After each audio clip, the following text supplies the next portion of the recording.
Shalom saudara-saudara yang dikasihi oleh Tuhan. Tuhan Yesus sangat mempedulikan kita. Kita tahu karena Dia datang ke dalam dunia 2000 tahun yang lalu untuk mencari orang berdosa dan orang yang terhilang. Salam jumpa dalam program Tuhan adalah Gembalaku.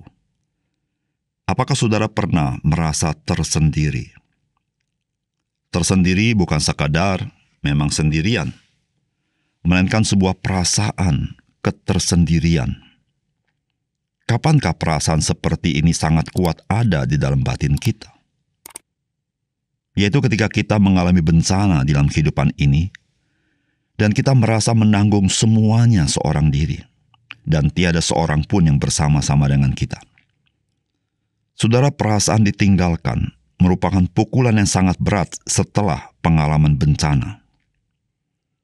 Saudara, ingatkah saudara apa yang Tuhan Yesus lakukan kepada orang-orang seperti ini?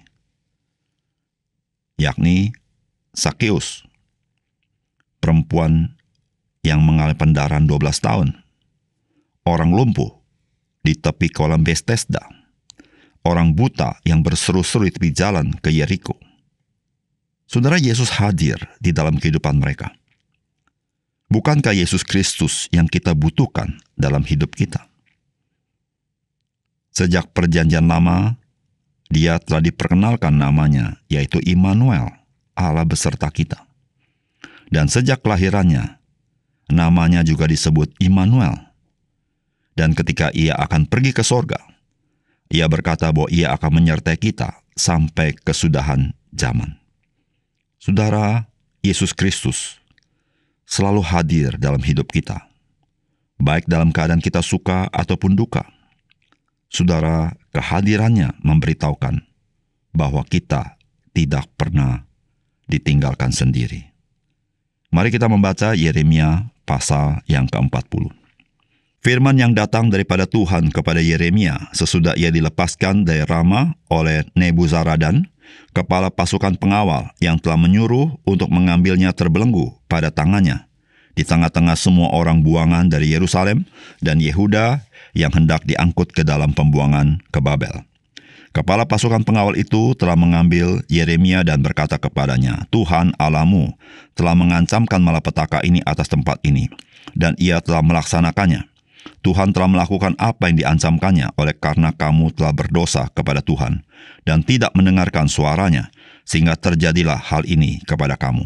Maka sekarang lihatlah, aku melepaskan engkau hari ini dari belenggu yang ada pada tanganmu itu. Jika engkau suka untuk ikut pergi dengan aku ke Babel, marilah. Aku akan memperhatikan engkau, tetapi jika engkau tidak suka untuk ikut pergi dengan aku ke Babel, janganlah pergi. Lihat, seluruh negeri ini terbuka untuk engkau.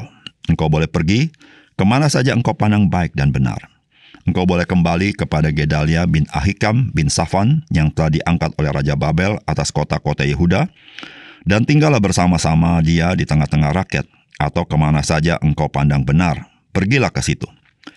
Lalu kepala pasukan pengawal itu memberikan kepadanya bekal makanan dan suatu hadiah, kemudian melepas dia pergi.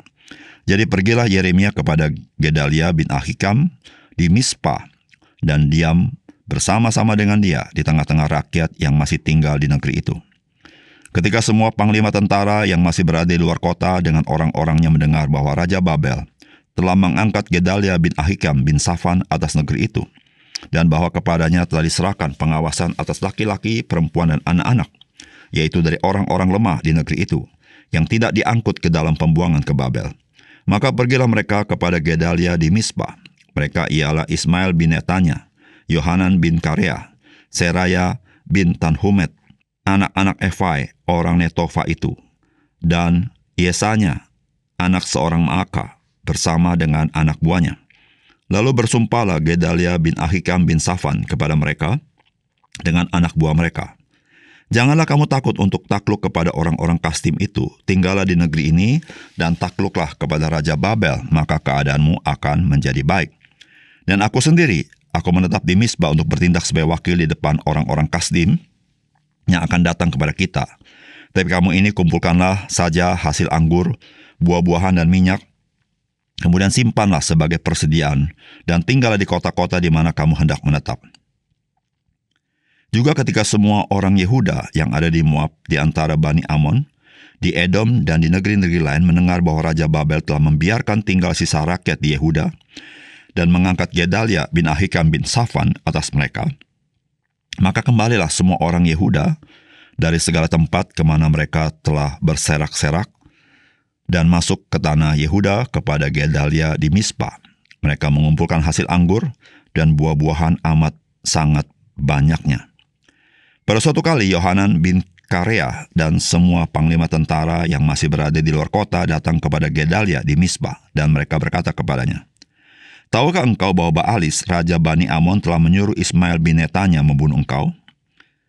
Tetapi Gedalia bin Ahikam tidak percaya kepada mereka. Kemudian Yohanan bin Karea berkata dengan diam-diam kepada Gedalia di Mispa, "Baiklah, aku pergi membunuh Ismail bin Netanya itu dengan tidak diketahui siapapun juga. Mengapa engkau harus dibunuhnya, sehingga semua orang Yehuda yang telah berkumpul di sekelilingmu berserak-serak lagi, dan sisa Yehuda itu binasa?" Tetapi Gedalia bin Ahikam menjawab Yohanan bin Karea, "Janganlah lakukan itu, sebab yang kau katakan tentang Ismail itu adalah bohong." Saudara yang dikasihi oleh Tuhan, Nabi Yeremia mendapatkan perlakuan yang khusus dari pemerintahan Babel. Dia boleh ikut pergi ke Babel dan akan diperhatikan dengan baik, atau tinggal tetap di tengah-tengah tanah perjanjian, yaitu ke Mispa, di mana di sana ada Gedalia yang dipercaya oleh penguasa Babel untuk mengurus tanah perjanjian. Dan Yeremia, ia memilih tinggal di tengah-tengah rakyat Yehuda yang miskin dan terpinggirkan itu. Saudara, apakah pesan firman Tuhan bagi kita? Yang pertama, Kristus hadir dalam hidup kita, dan dia turut merasakan kelemahan-kelemahan kita. Saudara, firman Tuhan mengatakan, "Maka sekarang, lihatlah aku melepaskan engkau hari ini dari belenggu yang ada pada tanganmu itu. Jika engkau suka untuk ikut pergi dengan aku ke Babel, marilah.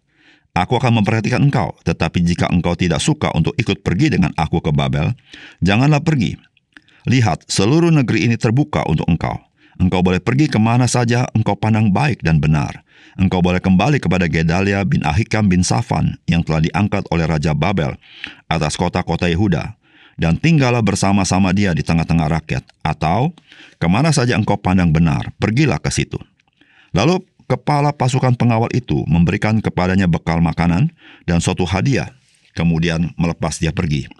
Jadi pergilah Yeremia kepada Gedalia bin Ahikam di Mispa, dan diam bersama-sama dengan dia di tengah-tengah rakyat yang masih tinggal di negeri itu. Saudara, apa yang diputuskan oleh Yeremia merupakan sesuatu yang penting bagi kita, bahwa Yeremia, dia turut merasakan penderitaan orang-orang Yehuda yang tertinggal di tanah Yehuda. Karena kalau kita baca sebelumnya, mereka ditinggal karena mereka itu miskin dan terpinggirkan. Padahal saudara, Yeremia mempunyai kebebasan untuk pergi ke Babel dan mendapat perhatian yang baik. Namun dia memilih tinggal bersama-sama orang-orang Yehuda yang tertinggal itu. Saudara yang kasih dalam Tuhan, orang-orang yang mengalami kemalangan seringkali merasakan betapa beratnya mereka ketika mereka merasa menanggung seorang diri kemalangan itu. Sehingga saudara, orang-orang yang mengalami kemalangan membutuhkan kepedulian, perhatian, dan juga kehadiran dari kita bagi mereka. Saudara, hidup kita sebagai orang percaya, sesungguhnya kita mengalami perhatian dan kasih daripada Tuhan Yesus bagi kita. Saudara, Kristus hadir dalam hidup kita. Dan kita berkata, dia turut merasakan kelemahan-kelemahan kita. Di situlah saudara-saudara, kita tidak pernah ditinggalkan sendiri. Dia ingin mengatakan kepada kita bahwa dia hadir dalam hidup kita. Bahkan dia hadir di dalam segala kesulitan, penderitaan kita. Bahkan ketika tiada seorang pun yang peduli kepada kita. Kristus ingin mengatakan kepada kita, "Aku hadir bersama-sama dengan engkau. Aku menopang engkau, aku mendukung engkau, aku menguatkan engkau, dan aku memimpin langkah-langkahmu. Saudara yang dikasihi oleh Tuhan, apapun yang engkau alami dalam hidup ini, mungkin hari ini engkau merasa tersendiri karena engkau punya pergumulan dan tidak seorang pun mengerti engkau. Ingatlah satu hal, Kristus dia hadir bersama-sama dengan engkau. Dia mengerti apa yang kau rasakan, dan dia turut merasakan kelemahan-kelemahanmu untuk dia menopang engkau dengan kasih-Nya dan perhatiannya, namun dengan kuasa-Nya yang ajaib itu. Oleh karena itu, saudara, kuatkan iman kita, sandarlah kepada Kristus, karena dia itu Sang Immanuel yang tidak pernah meninggalkan kita seorang diri. Yang kedua, saudara, kemurahan Tuhan selalu menyisakan hal yang baik untuk dapat kita hidupi. Saudara, firman Tuhan mengatakan, juga ketika semua orang Yehuda yang ada di Moab, di antara Bani Amon, di Edom, dan di negeri-negeri lain, mendengar bahwa Raja Babel telah membiarkan tinggal sisa rakyat di Yehuda, dan mengangkat Gedalia bin Ahikam bin Safan atas mereka, maka kembalilah semua orang Yehuda dari segala tempat kemana mereka telah berserak-serak, dan masuk ke tanah Yehuda kepada Gedalia di Mispa. Mereka mengumpulkan hasil anggur dan buah-buahan amat sangat banyaknya. Saudara, apa yang terjadi dengan Yehuda merupakan kemalangan dan kedahsyatan yang mengerikan karena kedatangan Raja Babel dan seluruh pasukannya menyerbu kota-kota Yehuda. Namun saudara, dari bagian yang kita baca ini, ternyata ada penghiburan yang menyenangkan juga.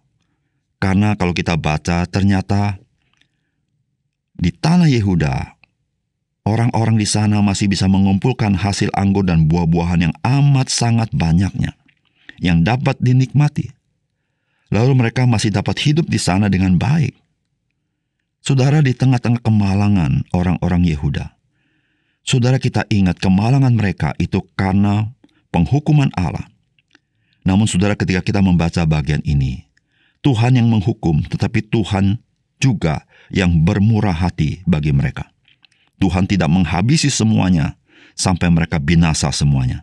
Tetapi Tuhan di dalam kemurahannya selalu menyisakan hal-hal yang baik untuk mereka dapat nikmati dalam hidup ini. Sehingga saudara, disitulah kita mengerti apa artinya anugerah. Saudara, anugerah itu adalah pemberian Tuhan kepada kita yang tidak layak, yang sepatutnya dimurkai. Tetapi Tuhan berikan itu sebagai ekspresi kebaikan dan kemurahannya. Saudara yang dikasihi oleh Tuhan, kita hidup selalu tidak menentu. Kadang dalam keadaan yang baik, kadang dalam keadaan yang buruk. Kalau dalam keadaan yang baik, mungkin kita selalu bersyukur kepada Tuhan. Namun bagaimana ketika kita menghadapi masa-masa yang sulit, masa-masa yang buruk?